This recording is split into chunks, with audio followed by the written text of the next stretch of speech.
Assalamualaikum warahmatullahi wabarakatuh. Selamat siang.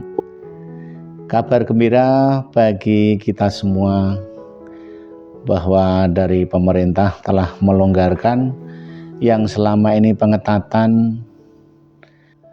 Jadi yang vaksin kedua sudah diperbolehkan, tidak lagi PCR maupun antigen. Tapi yang vaksin pertama masih menggunakan PCR atau antigen.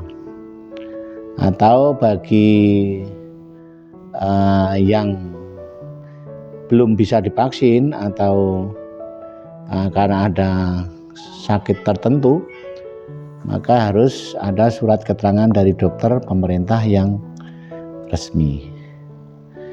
Jadi saya pikir ini sudah luar biasa dari pemerintah selama ini pengetatan, dan alhamdulillah semoga kita akan menapai hari baik untuk hari-hari berikutnya.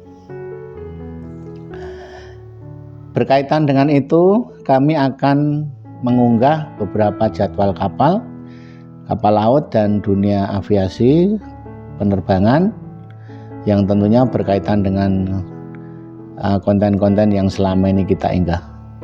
Semoga bermanfaat untuk kita semua. Terima kasih pemerintah telah melonggarkan bagi para pelaku wisata. Semoga ini menjadi titik awal kembali kebangkitan kita. Dan semoga pandemik akan tuntas. Terima kasih. Selamat siang. Assalamualaikum warahmatullahi wabarakatuh.